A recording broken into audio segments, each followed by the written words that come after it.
Amigos, amigas, seguimos en Radiográfica. Recuerden sintonizarnos por la 89.3. También, por supuesto, pueden suscribirse al canal de YouTube de Radiográfica de El Laboratorio y pueden enviarnos mensajes al 11 50 12 35 89 por WhatsApp. Es esto. Es un lunes de feriado en Argentina. Es un lunes particular con un clima político bastante tenso, pero además con una fecha que nos remite a épocas bastante duras de la Argentina. Eh, y en este sentido, Silvano, estamos ya por comunicarnos con Sandra Correa. Ella fue ministra de Educación del Ecuador durante el gobierno de Rafael Correa, y para nosotros era muy importante poder charlar con ella por el presente de Latinoamérica, por el pasado también, que es presente también, por la proscripción también de Correa. em, y también, por supuesto, vamos a hablar del futuro. Sandra, un gusto saludarte aquí. Gervasio Muñoz y Silvano Pascuso para Radiográfica de la Argentina. ¿Cómo estás? Buen lunes. Buen lunes y muchísimas gracias por la invitación, tanto a Gervasio como a Silvano y a quien hizo la conexión. Solo una corrección, querido Sí, por supuesto. Gervasio. Yo fui ministra de Educación, Cultura y Deportes en el gobierno de Bucaram, no de De Correa. Bucaram. Ya, y lo que yo viví fue desde el año 96, lo que me ha dado la posibilidad de ir analizando cómo opera esto que ahora le llaman el lawfare y las fake news, que particularmente sin tener resistencia, pero sí me parece que mutila la posibilidad de comprender lo que es un delito de tracto sucesivo llamado linchamiento mediático. Ujú. En eso estoy de acuerdo con Zaffaroni, que a veces los anglicismos reducen la comprensión. Sí, acá, sobre todo Cristina Fernández de Kirchner ha instalado más el concepto de lawfare. eh, Creo que para sintetizarlo, para comunicarlo mejor, pero recién hablábamos con un historiador, periodista argentino, Hernán Brienza, que él lo que dice es que hay un cártel del Poder Judicial, del Poder Mediático, que básicamente hacen lo que se hacía en otros tiempos a través de lo que nosotros llamamos la fusiladora o los fusilamientos, ¿no? De los dirigentes políticos, ¿no? En este sentido, Sandra, ¿qué lectura haces acerca de no solo lo que vos has analizado durante tanto tiempo, sino de los tiempos que corren para Latinoamérica en términos de persecución política?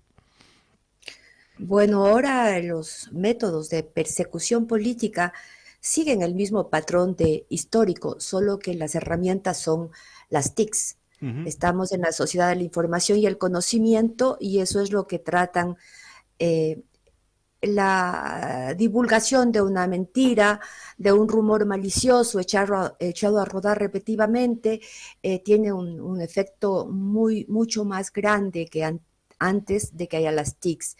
Decirte que basta que haya simultaneidad en prensa, radio, televisión y ahora el ciberespacio para que una mentira se convierta en verdad imaginaria y que fanáticamente se defienda esa mentira como que fuese verdad, Ujú. y eso lleva a estados de hipnosis gregaria colectiva que explican el estado de envilecimiento de las masas y también el estado de envilecimiento de las personas que no podemos discrepar porque enseguida nos caen en muchedumbre, como se habla dentro del mobbing, en horda, un ataque grupal.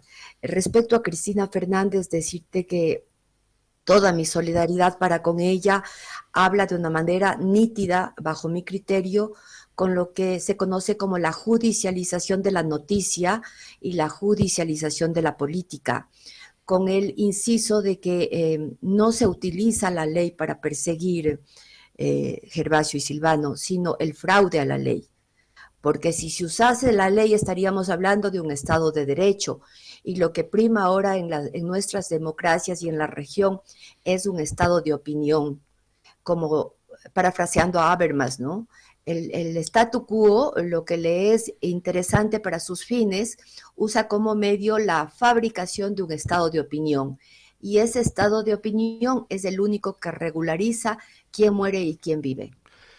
La condena, la proscripción del Poder Judicial de la Argentina, entiendo por lo que planteás, tiene más que ver con primero haber generado la opinión que eh, por el marco legal. Y en ese Exactamente. sentido los medios de comunicación tienen un rol fundamental. Totales, son los soldados de la guerra, porque sin esos operadores, sin esos medios, no existirían las diferentes, eh, no sé, jerarquías dentro del ejército. Aquí Ujú. también hay unas jerarquías dentro del dueño del medio, el director del programa, el que hace las notas. Todo es, tenemos que entenderlo como una guerra. Y el nombre de municiones, de tanques, de cohetes, Ujú. es según el tipo de producto mediático que salga a la luz, y es repetidamente por una camarilla de medios que no verifican, no contrastan, no investigan. Por tanto, están vulnerando el derecho a la información y a la comunicación que tenemos los ciudadanos, y lo que están dándonos es desinformación e incomunicándonos. Con lo cual, yo coincido con Abraham Verduga, que escribió un libro recientemente que es muy bueno, se llama Lawfare para Todos. Él habla de que la desinformación es letal, es un producto letal porque asesina nuestra capacidad de pensar, de opinar, de discernir. Y respecto a que todos, del divide y reinarás, hemos pasado al idiotiza y vencerás. Un gusto, Silvano Pascuso te habla. Gusto Un conocerte. gusto, Silvano. Gracias, Silvano, igualmente. Quería hacerte una pregunta, pero si me permitís en dos partes.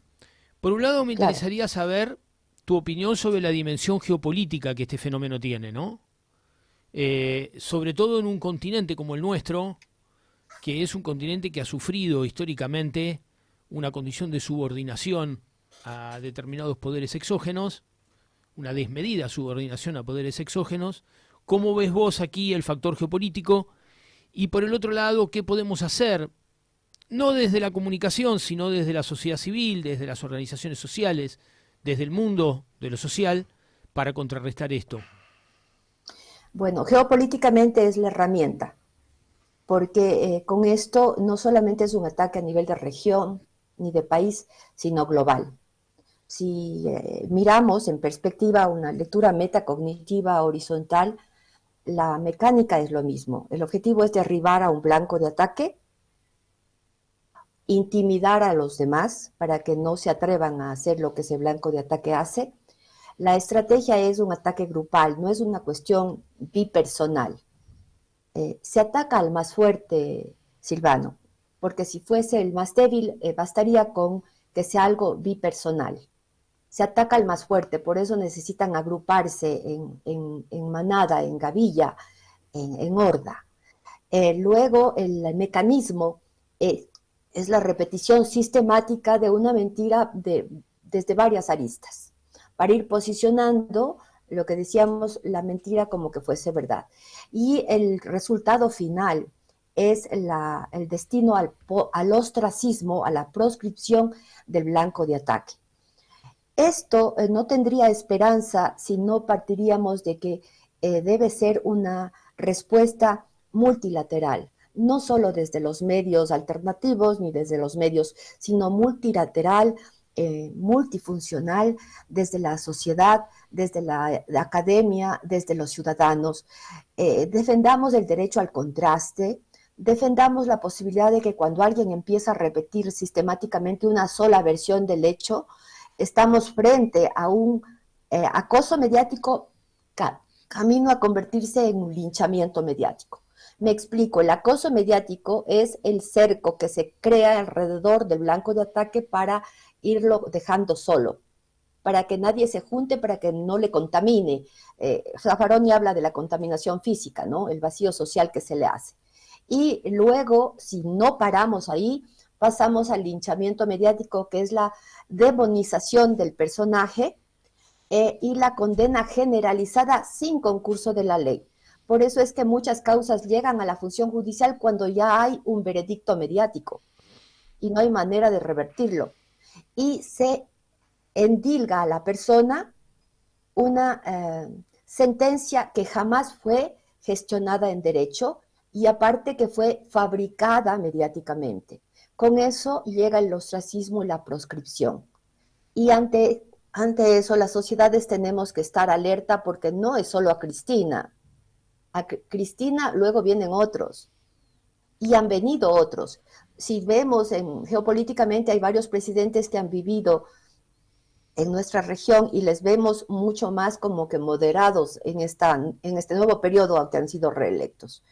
El presidente de Ecuador, Rafael Correa, obviamente goza de una protección porque le dio asilo Bélgica, pero él no deja de hablar del tema. Y también se le condena a la víctima o blanco de ataque a siempre estar dando explicaciones de lo que no ha hecho. Cuando le hacen una entrevista, siempre necesitar corregir la versión que el entrevistador está manejando, porque es la que dejó el linchamiento mediático. Ahí es importante, de acuerdo a lo que vos decís, si no estoy entendiendo mal, darle al blanco de este ataque un acompañamiento social y un acompañamiento más integral para evitar ese proceso de aislamiento, ¿no? Absolutamente. ¿Qué es lo que se trata de hacer con Cristina hoy aquí en Buenos Aires? A los linchados mediáticos nos matan cuando nos callan. Y Cristina no ha callado ni callarán, porque tiene ese estirpe. Ella no va a callar nunca. Además, no necesita un cargo para que su voz se escuche. Y ventajosamente estamos en la sociedad de la información y conocimiento también, y desde cualquier audio ella puede ser escuchada.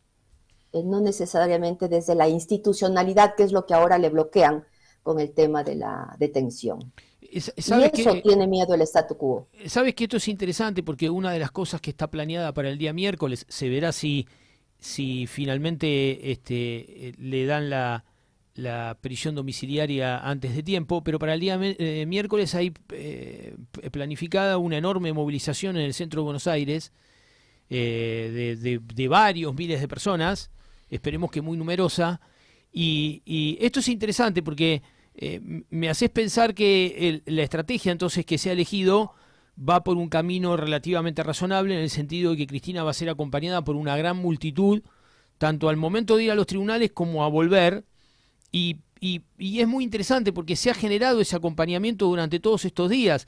Durante todos estos días en la puerta de su casa ha habido una enorme cantidad de personas, ¿no?, que ha desfilado y que se ha manifestado y que ha impedido que quede aislada, ¿no? Eso es vital, porque lo que busca el linchamiento mediático es que la víctima sea proscrita y destinada a la soledad. Y nosotros, geopolíticamente hablando, tenemos que conocer que eso se evita con el acompañamiento social, pero también con el conocimiento social, querido, porque de lo contrario, nuestros métodos tienen que ser en contraste con los de los bárbaros, porque es la barbarie frente a la civilización, es el estado de opinión frente al estado de derecho.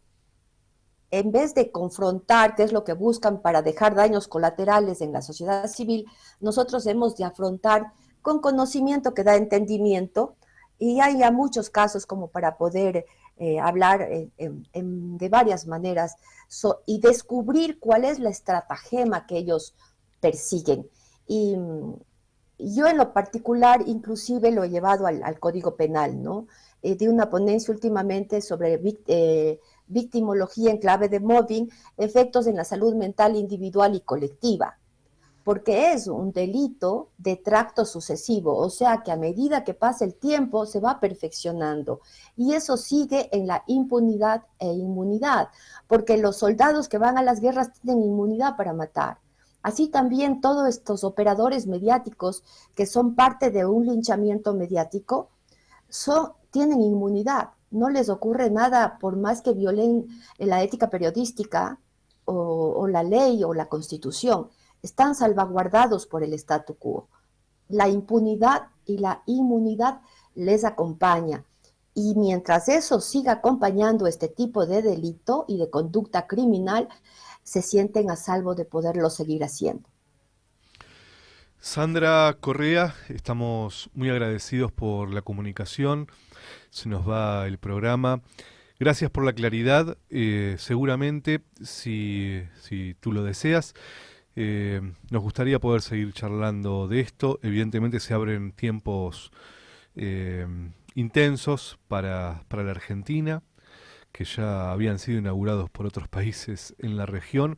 Así que nos interesaría mucho poder seguir charlando con vos en otra oportunidad, si nos lo permites.